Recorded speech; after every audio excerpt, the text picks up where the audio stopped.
So a little recap on these three questions. What do we want to be remembered for? Are we good enough? And why does our enthusiasm fade? There are lots of reasons why our enthusiasm may fade, but there were three that I highlighted in Nehemiah. If you're with us, you may remember. If you won't, it doesn't matter at all. You don't need to have heard Nehemiah at all. But he is angry with the people that they start out with promises and then they go back on them. Part of it is because they put money-making over relationship with God or relationship with each other. So they put work first, and that just causes them to drift in their enthusiasm to serve God. Secondly, because of that, they remove themselves from the community and relationship of people encouraging them to follow God. Now, that isn't the problem of anybody in the room because you're here, but it will be the problem of some of us in a year's time, because I've been around long enough to know that people drift. And for whatever reason, we think, I don't need to be in the community of God's people. And the third thing is that they follow the wrong people.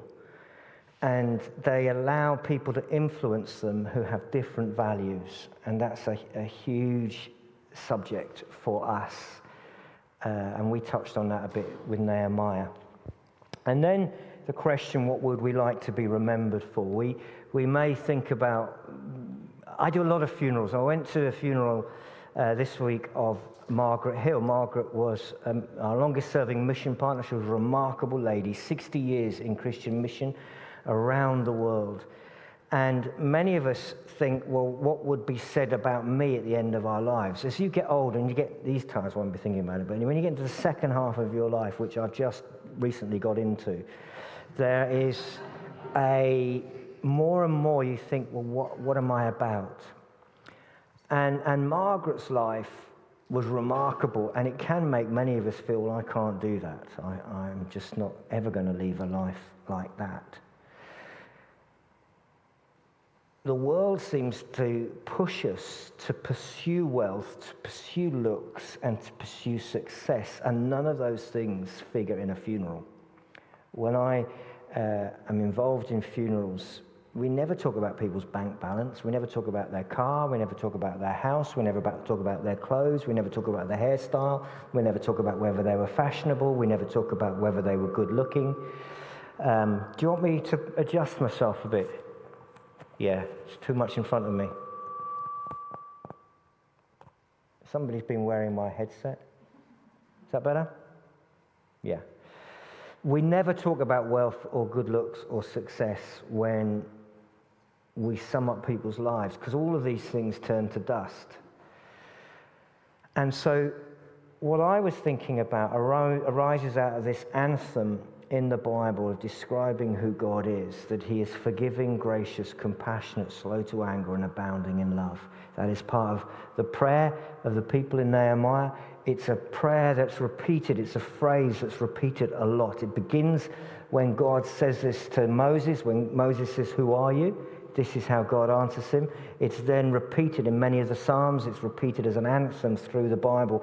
And it completely sums up Jesus. And if that is who God is, then what I want to be remembered for is for being kind, merciful, and gracious and compassionate.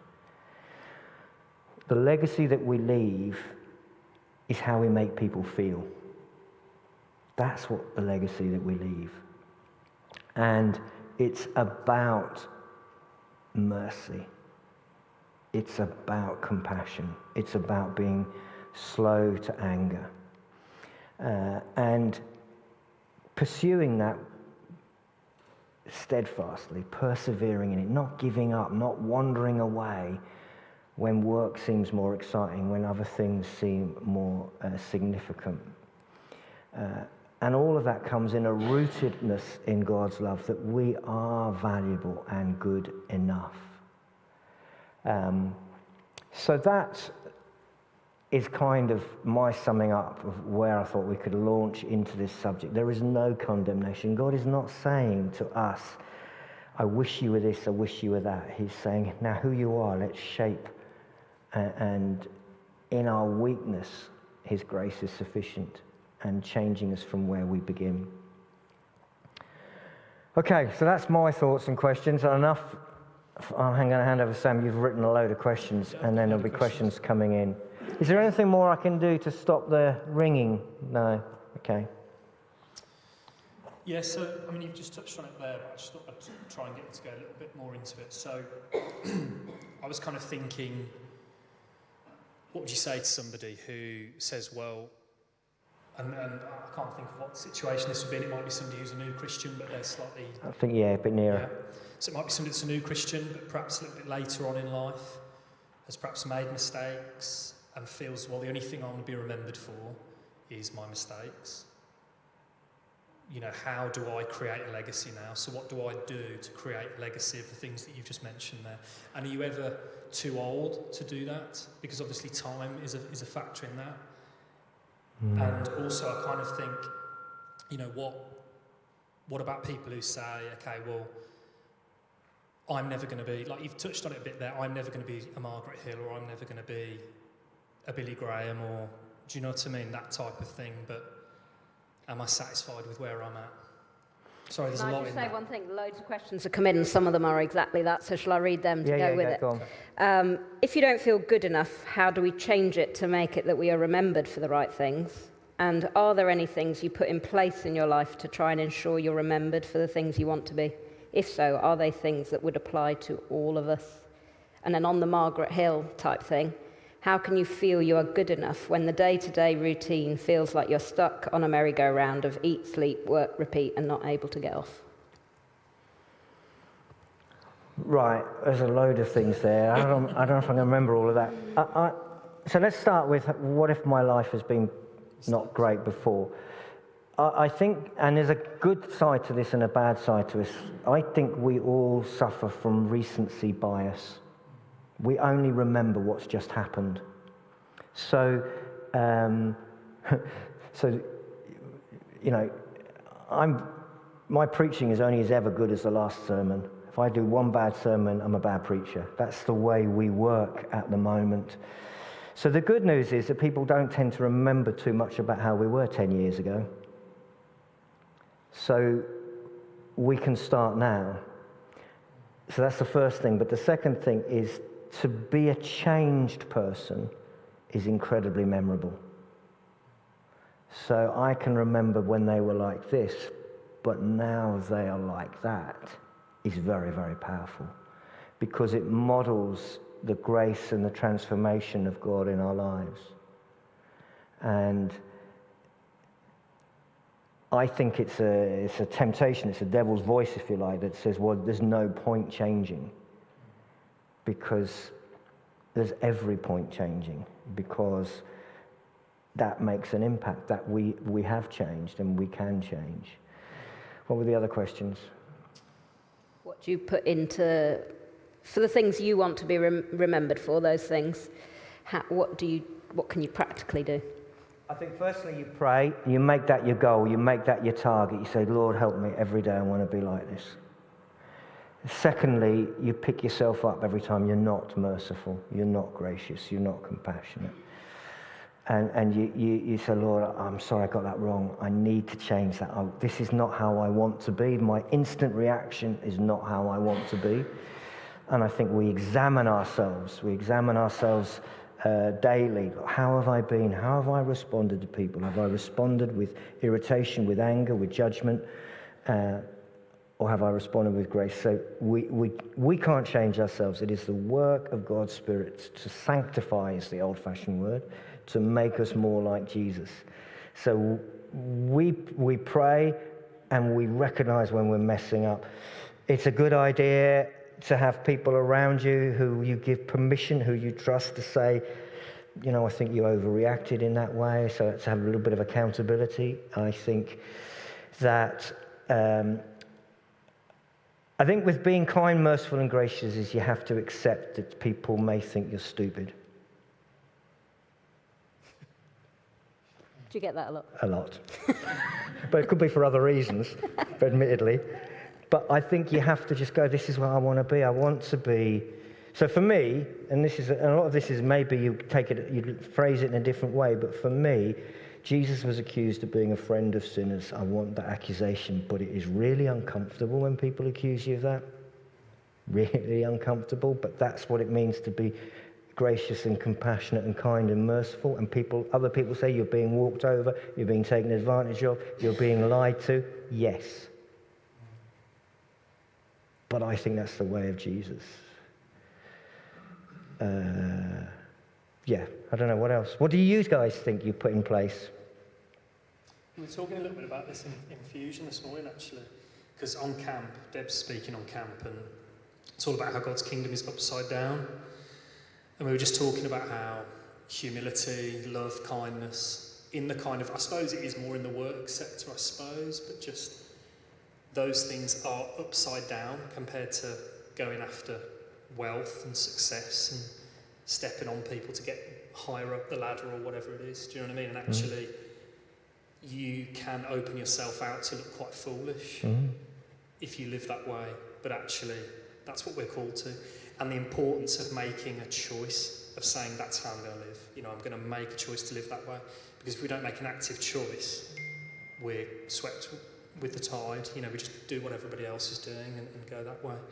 I did have a question kind of related to that, though, which is it ever wrong? So we've got a load of our youth and young adults, it seems, from year 7 to year 13 now, that they have exams every single week. But there has been a big exam period, obviously GCSEs and A-levels. Is it ever wrong for a young person, a young adult, to strive to be successful, wealthy? Is that ever a good thing? Is that something that you would think that's just never all right? I think we should strive to be really good at our job. And if that brings money, okay, let's give it away and deal with that. If it doesn't give us money, that's fine. So I wouldn't strive to be wealthy. I would strive to be the best I can be at the job I have. And if that has a financial reward or it has an influence, then we use that for God's glory. The thing is that if we're striving to be God's person in a situation, then everything else falls into place. It's your favourite song, "Seek first the kingdom of God, and all these things will be added unto you." It's a great song, by the way. Horrible song. No, it's not. I just don't like the music. It's a verse from the Bible. The song is fine. The words are fine. It's the music. I apologise. No, I shouldn't have said that. All the things I shouldn't say. I just think that wealth is a gift from God. Don't pursue it. Deal with it if you're given it, and deal with it in a godly way. But pursue being. If you want to be a doctor, pursue being the best doctor you can. If you want to be in business, pursue being the best in business. If you want to be a teacher, pursue being the best teacher you can. If you want to be in healthcare, pursue being the best in healthcare you can. And if that means you get promoted, great. If it means you refuse promotion, great. Just pursue being good at it. And I think the question about how can you feel you are good enough when the day-to-day routine feels like you're stuck on a merry-go-round of eat, sleep, work, repeat, and not able to get off. I heard a really good thing on that this week by a guy that I think we'll hear something of a bit later on. But he was talking about this is the main event. So you're at the bus stop again at 8 o'clock in the morning. This is the main event. It's not that thing that you're striving for, that promotion, that success. It's actually the person sat next to you at the bus stop. This is the main event. You're cleaning your kid's bum again. This is the main event. Look after your kid. You're doing the school run again. This is the main event. And about being where you are, and actually that this merry-go-round, actually if we're fully in it and that we've got really bad at paying attention to where we're at, we're always trying to zone out and want to be somewhere else, and we're watching other people's lives and we're not in our life. And actually the merry-go-round that goes round and round, that's the main event, that's our life. And if we're in that and we're paying attention, we'll start to see things that we hadn't noticed before, and it ends up not being a rat race, it ends up being a series of relationships and conversations and God moments. in that, do you think there's potentially sometimes a bit of an issue with the idea of a calling on your life? Because, and this has just come into my head, but sometimes that kind of creates this feeling like there should be this huge thing for you to do. And the reality is, I remember hearing somebody speak once, and they said, maybe it was at Soul Survivor, and they said, we read the Bible, and you read through the New Testament, and you've got Paul, you've got Timothy, you've got Peter, you've got all these people, and he's like, in a room of 10,000 people here, the reality is there's probably one of those people. Do you know what I mean? And that kind of, and actually this idea of that being the pinnacle. Because I remember when I had my interviews to go to Bible college to do my youth work degree and my theology, I remember sitting in my interview and they asked me why I'd wanted to do the course.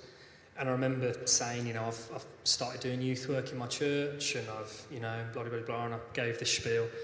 And the lady said to me, do you know, you're the first person out of 40 people I've interviewed today that hasn't said you feel called into it. And I was then panicking, like, oh no. Do you know what I mean? I've said the wrong thing, I'm not going to get it. But actually she was like, no, it's just happened. Like, do you know what I mean? It's just kind of, that's the way that God's led you into this and kind of try to make me feel better about it. But do you know what I mean? Like, that idea of this calling on your life sometimes is a little bit kind of, why don't I have that? Do you know what I mean? Kind of thing. Yeah, I mean, that's another big subject. I think everybody is called. That's the problem. To me, it's not about you're only called if you do something spiritual or sensational or kind. I think all of us are called in as much as all of us have been given certain talents and ability, placed in a certain place at a certain time with certain people. And which goes back to your thing. It's about who you are in that moment. This is my calling to do this kind of thing today, tomorrow, whatever you're going to do at 2:00 on Wednesday afternoon. That's God's called you to be there and do that. And I think that how we do it is more important than what we do, which goes back to your treadmill thing. It's not about, how many sermons have I preached? I nearly got through every letter in the New Testament. I must have preached several hundred sermons. None of us can remember them. And I spend most of my time thinking about what I'm going to say. And most of it's unremembered. Because it isn't really, that's an instrument. I'm not saying sermons aren't important, I'm saying they are important. But what really matters, I think, is the impression people have of me. And that can be the same at the bus stop, on the train, how we're driving, how we do whatever mundane things we do. It's how we're living for Jesus in that moment. Shall we watch that video? Yeah, I'll just say a comment's come in, not a question that goes with that, which says, it doesn't matter the size of our house, car or salary, etc. How we use them is the most important. Creating habits starts somewhere. Do one good thing to or for someone every day, and after a while it becomes our norm. I think if we can begin every day saying, how can I bless someone today? How can I be Jesus to someone today? We may not recognize it. We may not. In fact, most of the time, I'm sure we don't know it. And, you'll all have this experience where people say to you, something, and you go, I don't remember that, but it helped. But it's just saying, Jesus, let me be today what you want to have me be. Let's watch this. Tell us what this is. So it's a writer, poet, musician guy. He's called Joshua Luke Smith. And I was watching this video just before we came tonight, and I thought, this links in with all the questions we're looking at. If you think his accent's funny, it's because he's a missionary kid. So he's grown up all over the place. So woe to the influencers who peddle the lie that a last-minute trip to Bali could offer you something more fulfilling than attending to an aging parent, a failing business, or changing your child's wet sheets for the 3rd time in a week. The life you long for is hidden in the life you have. The repetition of such phrases is relevant when our fragile souls are bombarded with the highlight reels of people that we hardly even know. The most punk rock thing that you could do in today's cultural frenzy is simply build the wall before you. as that unlikely Hebrew hero did. Love your person with all their imperfections. Keep having hard conversations that result at least in being known a little more. Show up to work and stack t-shirts for the glory of God. Do the weekly shop with eyes open, and you'll run into angels on aisle 5 next to the cereal. Receive for yourself the benediction offered at the end of our recovery meeting. Keep on coming back. Return to your life. Friedrich Nietzsche said it wonderfully when he mused, the essential thing in heaven and earth is that there should be long obedience in the same direction. Thereby results, and has always resulted in the long run, something which has made life worth living. Brilliant. Brilliant. Another saying to have. Someone said, there's a saying that I think sums that up. Years down the line, people won't remember what you said, but how you made them feel. Yeah. Yeah. Before as well, you were talking about accountability and how it's good to have people around us who can talk to us. What would you say to somebody who says, well, I've got myself into the wrong circle of people and I'm finding that I'm being influenced in a negative way? What do you think you would say to that? I think it's really good to recognise that, and once you recognise it, there needs to be a change. And there's two changes, I think, that can happen. One is sometimes we have to be absolutely ruthless and say, that's it. I don't go out with these people anymore. I don't watch what they're doing anymore. I don't listen to them anymore, because I don't have the ability to fight it. And we've just got to be honest, if that's the situation, there are places and people who just go, I'll always go along with them. I need to stop. So we do it instantly. The other option, and sometimes you can say to these people, do you know what, I'm really uncomfortable where this is going and what we do. I'm really uncomfortable with what this is about. And maybe that's a moment to pivot the group. And sometimes that will work. But if we haven't been able to do it the first time we try, it's not going to work. So in that case, we pull out. And it may be that there comes a point down the road when we're more strong in who we are and what we want to be, where we re-engage with people and we explain, or we just say, look, we're different. I don't want to do that anymore. But I always remember when I was a teenager, new Christian, it was my brother-in-law who showed me this. He said he got two people, one standing on the chair and one on the floor. And he said, all I want you to do is the person standing on the chair is I want you to pull them onto the chair, and the person standing on the floor, I want you to pull them onto the floor. And every time the person on the floor will always be able to pull the person off the chair. And it just said, there are some people who will always be able to pull you down. You need to let go of their hand. Because however hard you try, they will always pull you down. On a similar but slightly different note, what about if your life is full of confusion? Pathways are unclear, people around us are helpful and then unhelpful. It's as if someone is trying to catch you out. How do we decide what is the right thing to do, apart from pray, of course?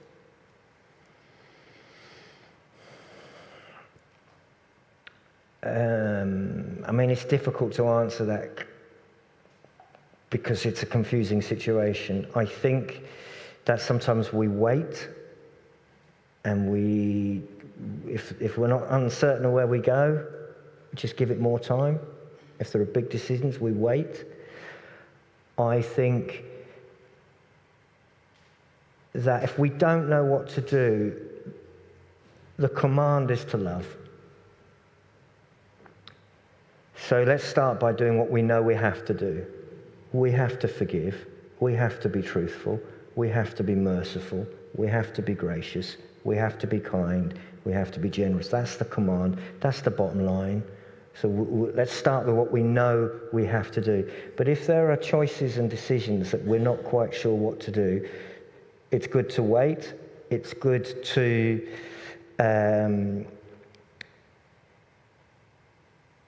sometimes I think God is less interested in the decision we make and more interested in how we behave. So concentrate on on living the right way. And then maybe we ask other people who know us well. Maybe we seek scriptures and see if there are scriptures that align. I don't think God is going, my will for you is very confusing and I don't really want you to follow it.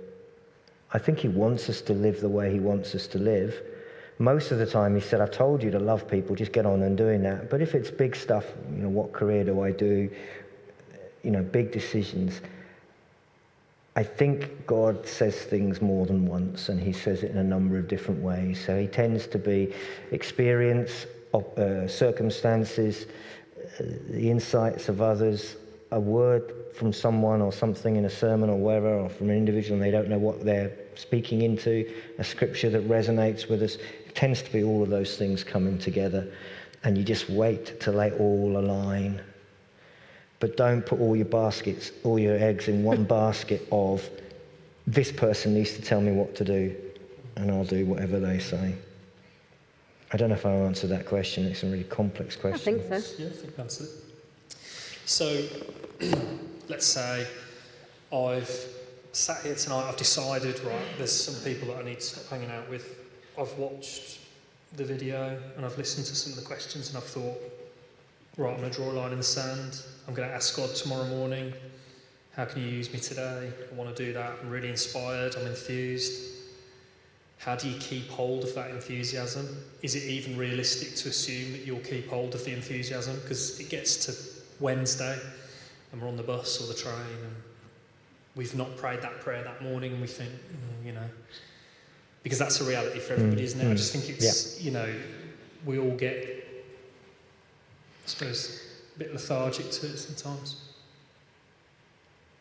I think we do need to separate feelings from decisions, and there will be plenty of days when we don't feel it, but we've decided, I've decided to follow Jesus, no turning back. And it's hard, and we're not sure whether it's making any difference. So I think part of it is saying, I'm not going to go with my feelings, not going to go with what I feel like doing today. This is what I've committed to do. I think that we will mess up, and we will fall, and we will fail, and the biggest problem is shame and guilt that makes us feel you're so useless. There's no point. Go back to doing what you were doing. You might as well keep on being useless. And that is part of the problem with condemnation, that grace liberates us to go, you know what, I'm loved. I can be different. And condemnation says, you failed. So don't even bother trying to be good. So a lot of the destructive habits in our life get 10 times worse when we feel guilty. And so I think part of keeping going is really discovering grace, is really discovering God's on my side. Romans 8, who will bring a charge against me? Not Jesus. He's died for me. He's on my side. And the paradox is that changes us. So we live in a state of confession of saying, God, I've messed up. God, I'm not good enough. At the same time of going, but I'm loved and forgiven. And the key thing is to hold those two things together. There is a problem when we don't recognize that we're getting it wrong and we don't confess our sin. There is an equal problem when we feel we're not good enough. And religion struggles to hold those two things together. But a relationship with Jesus is bringing them together. That the more I get closer to the God who loves me overwhelmingly, unfailingly, the more I want to change. So I think we have to be reasonable and say, tomorrow I'm going to sin, tomorrow I'm going to get it wrong, tomorrow I'm going to make a mistake. But I'm still loved and I'm still called, and I need to ask God to cleanse me from that, and I need to ask God to change me. But I'm going to get up. It's not how many times we fall over, it's how many times we get up. And perseverance or resilience or whatever it is a fantastic thing. Just keeping going. You know, one of my favourite things is in Ephesians when it talks about putting on the armour of God, and it says that our battle is not against flesh and blood, but against the spiritual forces and the powers and the darkness. And then he says, and after everything, stand. You know, all that God asks is that after all of this, I'm still standing. I'm still saying I'm following Jesus. That I don't have to be dancing. I don't have to be running. I may not even be walking. All I've got to do is stand. It's to keep going. It's to persevere. And there are lots of days when I think I just want to walk away. An encouragement for you. You know, you said no one remembers any of your sermons. I remember one of your sermons that was translated into Portuguese, and it was on that verse, and it was about how standing's enough, don't need to run. There you go. Mm. That could say more about my poor memory that I can remember that one, but... I think...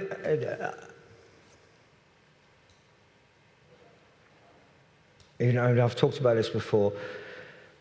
My ambition is to be a lamppost, not a firework. Stability, staying there, persevering, not giving up is really underrated. Plodding along. Plodding. All I've done is plod. I didn't mean that in a negative way. No, but it's... one person said, if enthusiasm is able to fade, does it make it a worldly act over a spiritual act? Oh, that's some music to my ears. I'm not a great fan of passion and enthusiasm. Really?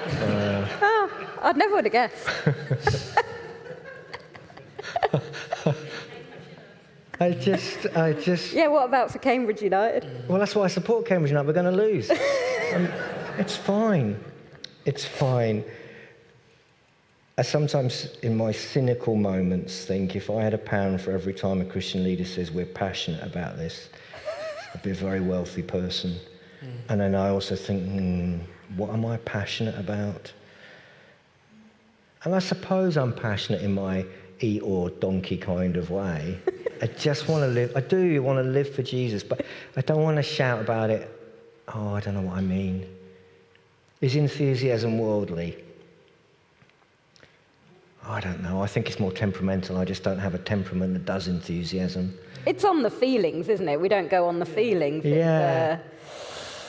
I think you can have a perseverance without having passion. I don't think. I think you do have passion. You're just not a... Gosh, this is like psychoanalysis. Part of it is personality. Me and you are very different. Yeah. My mum says I'm always very keen. I've always been keen. You're not very keen, but you are persistent. Persistent. And that's far more I am the important. tortoise. Yeah. It's good. But you'll have had moments where you've read something or heard somebody speaking, right, I need to do something about that. Yes. Every week I'm reading scripture and going, I need to say this on Sunday. It's just I wouldn't describe it as enthusiasm because it's also filled with fear and what, can I really say this? And but you feel inspired to do something. Yeah, inspired. And the question is, how do we keep that inspiration? How do you keep that? Because I'm thinking, like, for us, I remember a conversation I had years ago with a guy that some of you will know, Dave Westmoreland. He said to me, he asked me how my prayer life was. And he said, you work for church, you pray all the time. So he literally asked me, and he said that. And then I thought to myself, do you know what? Yeah, actually, I need to really watch that. Because actually just working for church or working in ministry or whatever. So I suppose I'm thinking, like, we walk into the office every day and we work with Christians, and it's easy in that sense.